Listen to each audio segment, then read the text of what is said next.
Hi, and don't worry, it's a strange question right away. How would you feel if, in the morning, in the evening, it doesn't matter, at a time convenient for you, a billionaire could sit next to you and tell you about the most intimate stories of his life, about things that no one knows about things that are so intimate and important, which actually became a turning point in the life of a prosperous billionaire, talking about how he could lose several $100 million in one day. Or vice versa, telling how one day, having made the right decision, he earned even more money. Just imagine. I think it's very cool. Now, as you understand the analysis of book number 5 about the billionaire, damn, I already have goosebumps. Do you understand what I mean? Principles. Ray Dalio. Or a collection of recipes for making a decision. So let's start with the simple things and then move on to the really amazing things that await you. The first point. If I get too lazy to meditate, I remember Ray's words. I owe a lot of my success in life to meditation, which makes me calm and relaxed, allowing me to think clearly and outside the box. Damn when a billionaire tells you this and not some man from the street. You're like, we're not skipping meditation today. We're meditating, but since I'm already doing it tonight, when there's plus or minus an hour and a half left, I set aside time for those who read. This is my ritual. So if you're not meditating yet, damn it, the billionaire just told you that. And trust me, I think he knows what he's talking about, right? Point number 2. You need to be extremely careful here. There are always risks that can occur at the most unexpected moment, and therefore it is better to assume that you are missing something. This is a very deep phrase because if you delve into it deeper, then this is what I at least came up with for myself. Each of us at a certain stage of life, when, if you do something well, begins not to be arrogant, but begins to believe more in yourself. And it's a double-edged sword, but seriously. Because confidence is, of course, good, but confidence is also a kind of veil over your eyes, when it seems to you that the sea is knee-deep and everything is going well. What if you're mentally considering an alternative scenario? You will be focused on success. Yes, this is very important. That is, a positive attitude and all that. But still, why not assume that we're not missing something? Because one little detail is like the domino principle. A little thing that causes us to throw a domino onto the next domino, and a ripple effect is triggered. And here's a little detail that we might miss. Well, he'll kick us in the balls a lot. Next, point number 3. Looking back, I realized that my failure was one of the most important life lessons because it taught me the humility necessary to balance my aggression. I felt the fear of making a mistake, and this made me change the statement attention. I'm right. To the question, why did I decide that I was right? But, as you know, it's still deeper. That is, not only do you need to work on the mistakes during and after the mistake, when you already realize that time has passed, but also let's think about exactly where I made a mistake. This is the first level. And the second level that Ray wrote about is when he tells me why I thought I was right at that moment. So, this is a different way of asking the question, completely different. It's just something like, wow, my nervous system is not ready for such a question. And why did I think I was right at that moment? And here the answers can be very unexpected. That's really strong words. We're moving on. More and more often we notice that the situation repeats the past. For example, we hire employees, fire them, determine the compensation package, actions in case of fraud, and we already have principles on how to act. What does it mean? This means that history is cyclical.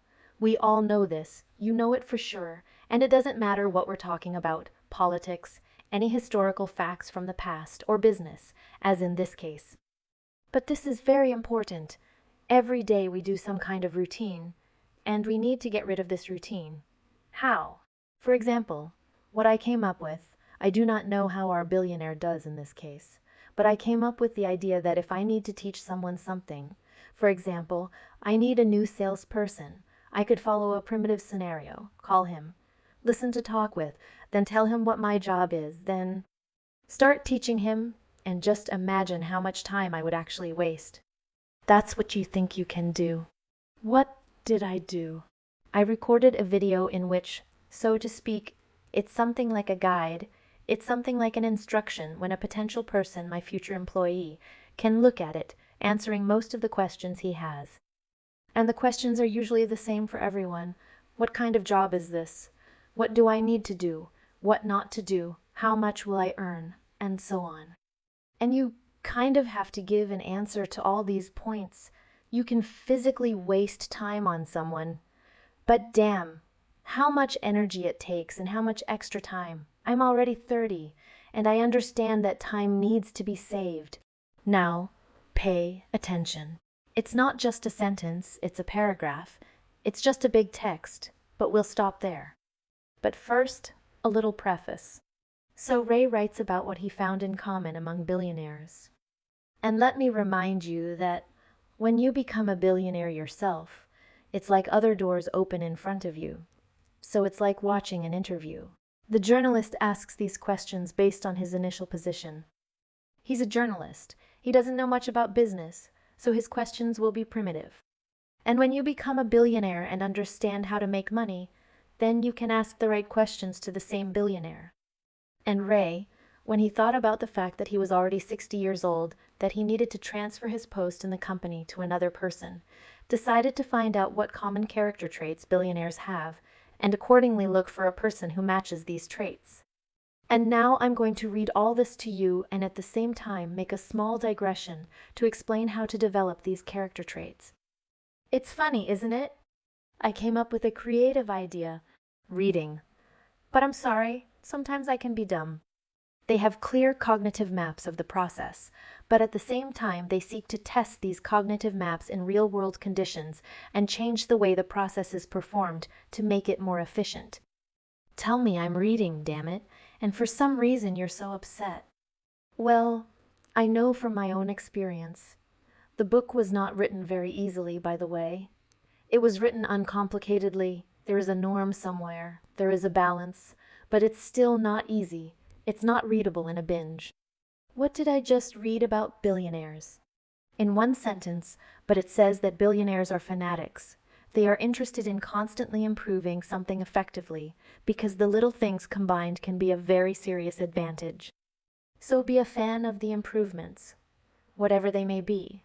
They have increased stress tolerance because their need to achieve a goal is greater than the pain they may experience in the process. What does stress tolerance mean? This is what allows you to respond to problems in a more carefree and painless way. What will help? Let's just say that I'm not giving you a definition right now. I'm telling you about something that helped me personally. Meditation. Damn it, right? Meditation. I will repeat and repeat and repeat about this because this is the basis. After meditation, you will simply begin to relate to life in a different way. Perhaps the most interesting thing is that they differ in their large-scale vision, either because of their own ability to shape it, or because of their ability to receive it from other people who see things they don't notice. I also read a story in another book that if you hire people who are dumber than you won't get very far. Therefore, your large-scale vision is what will become your trump card. And to get that scale, again, look, Ray kind of wrote about it. I need to chew. To make your vision bigger, more voluminous, then let's travel. Well, not necessarily to other countries. Go to another city. I have friends who live in their city and have lived there all their lives, and they are 40 years old.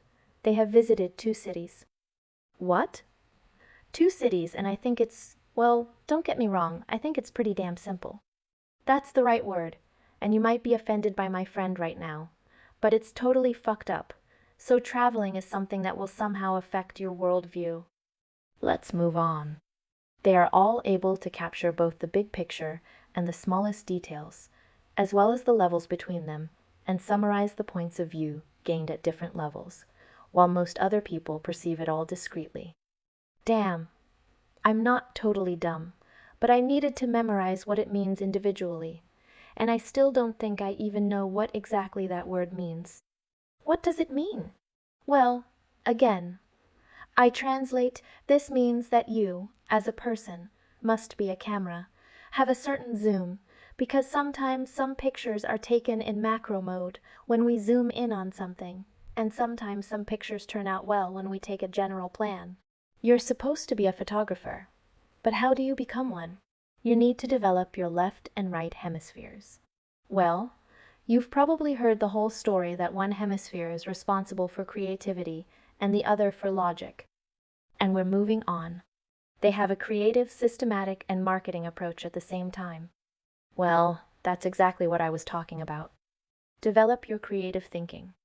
They are self-sufficient, but they are open to everything new. Most importantly, they are passionate about their business, intolerant of those colleagues who do not meet their quality standards, and strive to have a huge positive impact on the world around them. Kindness and a positive attitude are essential. Yes, I also help some people, but only when they don't ask me to. That is, for example, I will never give money to a beggar, but I will give money to an old lady who sells flowers at 10 p.m. and no one buys them from her. We must help those who need it. You need to be helped when you feel a response somewhere deep in your heart. Therefore, yes, kindness is a banal feeling, but when it unites billionaires, you remember that being a bitch, a stinker, and thinking only about yourself is like being at the first level of the hierarchy of development. It's like falling behind in evolution. So, if you really want to earn a lot, then think about a global goal that will help people. So, a conclusion about the principles. It's a complicated book. It's definitely not for everyone, because for the most part, Riaz made his fortune in stocks. Because he had a trust fund, at the expense of which he traded, bought something, sold something. And it was difficult for me to read, but the fact that there are surprisingly correct and thoughtful thoughts there is for sure. So make the decision yourself. Personally, I'm learning from a billionaire like a kitten. I'm just meowing. I'm just like that. I'm just waiting. And when these thoughts come to me, I think, wow, I'm dumb. And they help me. And they will help you too. Well, I'll hear from you in the next review. Bye-bye.